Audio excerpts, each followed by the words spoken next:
Hi. What sort of law do you practice? I'm an appellate specialist. Oh, wow. I've always wanted to meet an appellate specialist. You must be with that big firm, Horowitz and Levy. No, I'm a solo practitioner. Oh. That must be a great lifestyle. You must be one of those ivory tower lawyers. No form interrogatories. No discovery motions. You have clients in prison, so they cannot bother you. Just research and writing and that sort of stuff. Sounds kind of serene to me. Well, I know people say that. But being a solo appellate lawyer can be quite stressful. When I represent parties bringing appeals, I am dealing with people who have suffered a defeat, often one with life-changing consequences. They are oftentimes upset. They can have unrealistic expectations. And they may be furious with lawyers in general. As for the clients in prison, they have a lot of time on their hands. And they often choose to spend it writing to their lawyers. So I don't really know where this ivory tower reputation comes from. Actually, it can be quite emotionally draining. Well, okay. But you don't spend all your day talking with stressed out clients and responding to ones who are incarcerated. When you're on your own, you can do the interesting stuff. Kind of like being back in law school? Not exactly. No one in law school spends hour upon hour reviewing records.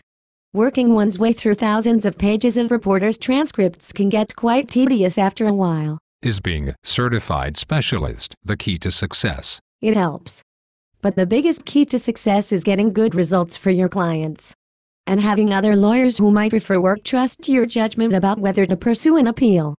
Being good at what you do is the key to success. So I guess that no criminal appeals lawyers are successful. Why do you say that? Because I read that less than 5% of criminal appeals result in a reversal. So I guess criminal appeals lawyers are losers. No, that is not fair. The dynamic in criminal appeals is different. But this is a problem. You can go for a long time with criminal appeals and not seem to achieve much.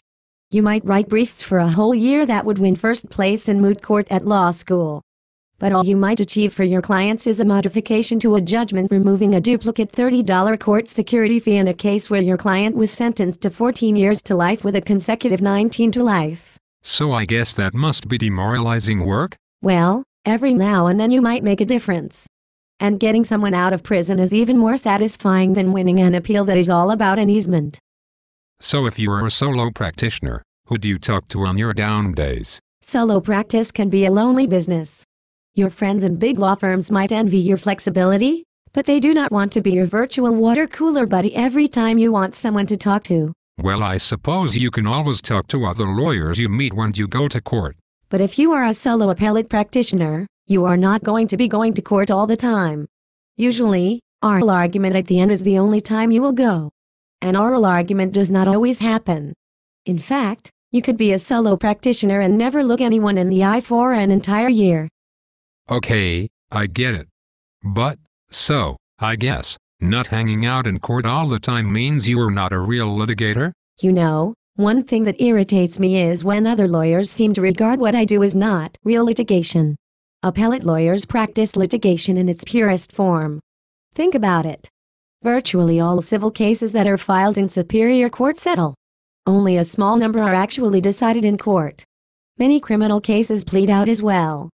But in the appellate arena, the opposite is true. A large majority go all the way. So us appeals lawyers are fighting in court for our clients all the way to the end, even if we do not spend a lot of our time in a courtroom. I take many more cases to a judicially decided conclusion than most so-called trial lawyers. That's one of the reasons I love this type of work. What else do you like about being a solo appellate lawyer? The fact that in appellate practice, a solo practitioner cannot be outgunned by the sheer might of big law firms. If you are a solo lawyer practicing in trial courts, you risk being drowned if you take on a party with the resources to engage in scorched earth litigation. But with appeals, that doesn't apply. I can take on the biggest law firms and still engage in an even-handed fight. With no discovery, and with limited motion work, they cannot try to drown me out with piles of paper on short deadlines. But doesn't the fact that those large firms have teams of lawyers working on an appeal put you at a disadvantage? Not necessarily. Sure, there are some things where numbers can help. For example, moot court preparation before oral argument. But sometimes, numbers can be a disadvantage. I always tell clients about the benefit of having one lawyer master the entire record and then do all the research and writing. In appeals, teamwork can lead to a loss of focus. Doesn't carrying all the responsibility wear you down? It's hard work, but it is flexible. Within reason, I can work when I want, where I want. I don't have to worry most days what I wear. In practice, I very rarely do take my work outdoors and sit under a palm tree studying a record. But there is something quite liberating about knowing I can do that. So how many hours do solo appellate lawyers work? You can put in very long hours if you have the work. But one of the benefits of solo appellate practice is that it can lend itself to part-time work. If you need to work only during school hours, or if you are in a gradual retirement process, it's really very flexible. That said, it's wrong to stereotype solo appellate practitioners as part-timers. Some are, but I'm certainly not. You must have very high malpractice premiums, taking on all this responsibility on your own and working in the highest courts in the land. No, not really. Appellate practice is considered a low-risk area by carriers. Think about it. If you are representing someone bringing an appeal, they have already lost. If a disgruntled client thinks you messed up, they have to prove that, but for your subpar work, they would have prevailed. But that's tough to establish given that a judge or jury has already found against them. And if you represent respondents, it's even harder to go down on malpractice. Not that simply staying above the malpractice waterline is a great goal to aim for. I like to think most appellate lawyers aim a lot higher. Gosh. I have so many more questions I want to ask you. Sorry. I need to go. I need to go to the copy shop to get an appendix copied and bound, then stop by Staples to buy paper, go to FedEx, pick up 5 bankers' boxes of documents from trial counsel in a new case, and fix my printer. The joys of solo appellate practice. Maybe we could have dinner later, to continue the conversation? I don't think so. Actually, I find you a little irritating. Bye.